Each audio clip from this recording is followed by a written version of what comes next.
Welcome to our channel. இப்போ நம்ம பார்க்க போகிறது மீட்டர் பிரிட்ஜ். முக்கியமான ஒரு 5 மார்க் வீ ஸ்டோன் பிரிட்ஜ் மாதிரி இது ரொம்ப ரொம்ப ரொம்ப இம்பார்ட்டன்ட். ஸோ கொஸ்டின்லேயே கொடுத்துருக்காங்க பாருங்கள். Metre bridge is another form of Wheatstone bridge. So Wheatstone bridge எப்படி படித்தோமோ அதே மாடல் தான் நம்ம இதையும் யூஸ் பண்ண போகிறோம். ஓகேவா? ஸோ இதில் என்னென்ன இருக்குது பாருங்கள். Consist of a uniform wire. என்ன மாதிரி ஒயர் யூஸ் பண்ணுறோம்னா மேக்னின்ற ஒயரை நம்ம யூஸ் பண்ண போகிறோம். எவ்வளோ லென்த் எடுக்க போகிறோம்? 1 மீட்டர் லென்த் எடுக்க போகிறோம். ஏன் நம்ம இதில் மேக்னின் ஒயர் நம்ம யூஸ் பண்ணுறோம்னு பார்த்தீங்கன்னா, அந்த மேக்னின் ஒயர்ன்றது ஒரு அலாய். சரியா? அதில் என்னென்ன இருக்குன்னு பார்த்தீங்கன்னா, காப்பர் 84.2%. சைடில் எழுதிருக்கேன் பாருங்கள் ரெட் கலரில். 84.2% காப்பர் இருக்குது. மேக்னீஸ் வந்து 12.1% இருக்குது. நிக்கல் வந்து 3.7% இருக்குது. இது மூணு சேர்ந்தது தான் மேக்னின்றத ஒரு அலாய். ஸோ அந்த ஒயர் நம்ம யூஸ் பண்ணுறோம். ஏன் நம்ம அதை மட்டும் யூஸ் பண்ணுறோம்னு பார்த்தீங்கன்னா, அதோட டெம்பரேச்சர் கோஎஃபிஷியன்ட் நம்மளுக்கு 0. டெம்பரேச்சர் கோஎஃபிஷியன்ட் ஆஃப் ரெசிஸ்டன்ஸ் என்ன இருக்குது? 0. அது மட்டும் இல்லாமல் லாங் டேர்ம் ஸ்டெபிலிட்டி, ஸ்டேபிளாக இருக்கும். ஸோ இந்த ரெண்டு ரீசனால தான் நம்ம மேக்னின் ஒயரை யூஸ் பண்ணுறோம். சரியா? எவ்வளோ மீட்டர் இருக்கோம்? 1 மீட்டர். இங்கே எடுத்துக்காம பாருங்கள். ஸோ ஏபின்னு 1 மீட்டருக்கு அந்த ஒயர் நம்ம எடுத்துருக்கோம். ஓகேவா? ஸோ அது என்ன பண்ணுறான்? ஒரு வுட்டன் போர்டில் காப்பர் ஸ்ட்ரிப்ஸ் வச்சுருக்கான். சரியா? Wooden board between the 2 copper strips.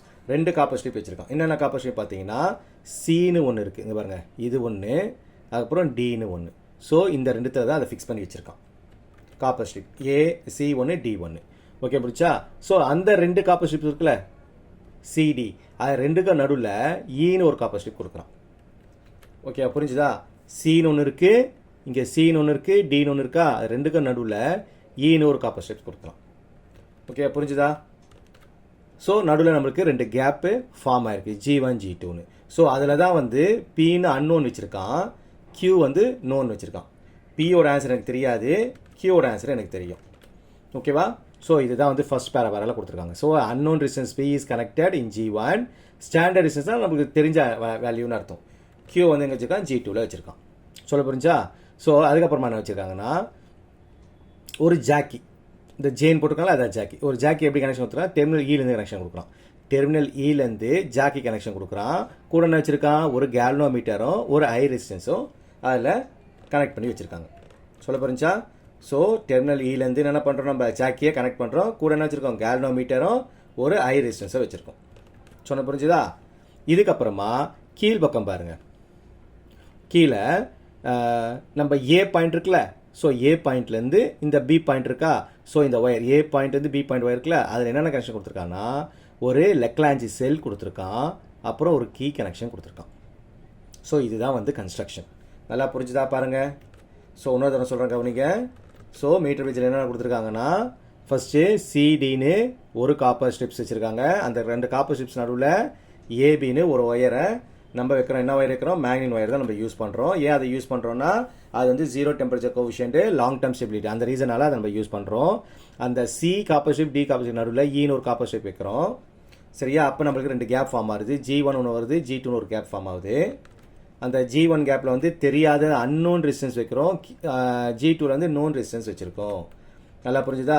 கீழ்பகுதியில் பார்த்தீங்கன்னா, அந்த ஏலேருந்து பி ஒயரில் என்ன கொடுக்கோம்? லெக்லாஞ்சி செல்லும் கீ அரேஞ்ச்மெண்ட்டும் கொடுத்துருக்கோம். ஸோ இது வரைக்கும் கன்ஸ்ட்ரக்ஷன் முடிஞ்சிருச்சு. இப்போ இதை ஒர்க்கிங் பார்க்க போகிறோம். நம்ம அந்த ஜாக்கியோட பொசிஷனை நம்ம மூவ் பண்ணிட்டே வர போகிறோம்.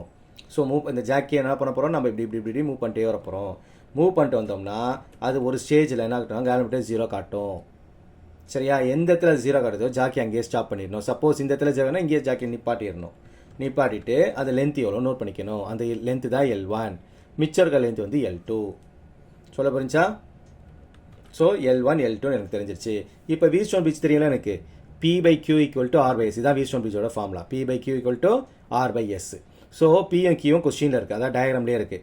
RSக்கு தான் நான் கண்டுபிடிச்சிருக்கேன். நான் லென்த்து ஏஜேன்னு ஒன்று கண்டுபிடிச்சிருக்கேன், ஜேபின்னு ஒன்று கண்டுபிடிச்சிருக்கேன். இல்லை ஸ்மால் ஆர் கொடுத்துருக்கான்ல, இந்த ஸ்மால் ஆர் வந்து என்னன்னா அது ரெசிஸ்டன்ஸ், அந்த ஒயரோட ரெசிஸ்டன்ஸ் தான் ஸ்மால் ஆர்.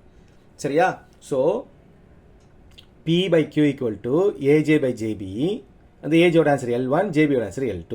எனக்கு Q ஆன்சர் தெரியும்ல, கிராஸ் பண்ணியிருக்கேன். அப்போ P = Q, L1/L2. ஸோ நான் பியோட ஆன்சர் கண்டுபிடிச்சேன். ஸோ டெரிவேஷன்றது ஒன்றுமே கிடையாது, ஃபுல் அண்ட் ஃபுல் தியரி தான். ஸோ நம்ம இந்த பிரிட்ஜ் ஒயர் என்ன பண்ணுறோம்? சால்டரிங் பண்ணியிருக்கோம். ஸோ 2 எண்ட்லேயே சால்டரிங் பண்ணியிருக்கோம். ஸோ அது இம்பர்ஃபெக்ட் காண்டாக்டாக இருக்கும். அதனால் சில ரெசிஸ்டன்ஸ் என்ன ஆகும்னா அந்த காண்டாக்ட் உள்ள வர சான்ஸ் இருக்குது. ஸோ அது என்னன்னு சொல்லுவோம்? நம்ம எண்ட் ரெசிஸ்டன்ஸ் அப்படின்னு சொல்லுவோம். நம்ம அந்த ஒயரை சால்டரிங் பண்ணியிருக்கோம் 2 எண்ட்லேயும். சால்டரிங் பண்ணுறதுனால நமக்கு சில எரர் வரும். ஸோ அது பேர் என்ன சொல்கிறான்? End resistance. ஸோ இந்த எரரை எலிமினேட் பண்ணணும்னா என்ன பண்ணணும்? இன்னொரு ரீடிங் எடுக்கணும். இன்னொரு ரீடிங் எடுக்க சொல்ல என்ன பண்ணணும்னா கியூவை பி இடத்துலையும் பிஓ கியூ இடத்துல இன்டர்சேஞ்ச் பண்ணிட்டு எடுக்கணும். பி இடத்துல கியூவையும் கியூ இடத்துல பியும் இன்டர்சேஞ்ச் பண்ணிட்டு தான் நான் இன்னொரு தரம் ரீடிங் எடுக்கணும். அப்போ என்கிட்ட 2 ரீடிங் வந்துடுச்சு. ஸோ அதுக்கு நீங்கள் ஆவரேஜ் கண்டுபிடிச்சிங்கன்னா அதுதான் உங்களுக்கு பியோட வேல்யூ. ஸோ பி கண்டுபிடிச்சாச்சு. ஸோ இதோட கண்டினியூஷனில் என்ன கண்டுபிடிச்சலாம் பார்த்தீங்கன்னா ஸ்பெசிஃபிக் ரெசிஸ்டன்ஸ் நம்ம கண்டுபிடிக்கலாம். அந்த மெட்டீரியலோட ஒயர் இருக்குல்ல, மேக்னின் ஒயரு, அதோட ஸ்பெசிஃபிக் ரெசிஸ்டன்ஸ் நம்ம கண்டுபிடிக்க முடியும். சரியா? இதை யூஸ் பண்ணியே கண்டுபிடிக்கலாம். அதுக்கு ரெசிஸ்டன்ஸுக்கு என்ன ஃபார்முலா நம்மளுக்கு? Resistance equal to rho L by A. சரியா? நம்மளுக்கு எல்லும் தெரியும், ஏவும் தெரியும். எல் இந்த லென்த் ஆஃப் ஒயரு, ஏன்றது ஏரியா ஆஃப் த ஒயர். சரியா? ஸோ அது ரெண்டு நம்ம யூஸ் பண்ணலாம். ரேடியஸ் நம்மளுக்கு ஏ ஸ்மால் ஏன்னு தெரியாது. ஸோ யூஸ் பண்ணி ஏரியா ஃபார்முலா பையா ஸ்கொயர். சரியா? ஸோ அப்போ எனக்கு ரோ வேணும்னா ஏ எங்கே போயிடும்? கிராஸில் போயிடும். இந்த எல்லு கீழே வந்துடும்.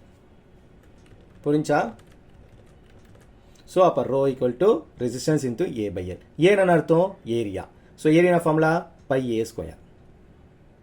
ஓகேவா? நம்மளுக்கு பியோட ஆன்சர் தெரியும்ல. ஸோ அதையும் அதில் ரீப்ளேஸ் பண்ணிக்கலாம். அப்போ டென்சிட்டி ஈக்குவல் டு, அதாவது specific resistance equal to P by A square by L. So எனக்கு ஏ வேல்யூ தெரியும், எல் வேல்யூ தெரியும், பியை மேலே கண்டுபிடிச்சிட்டோம்.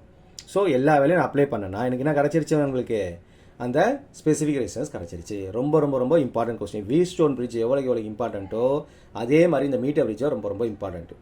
ஓகேவா? Full and full theory, diagram பக்காவாக போட்டுருங்க.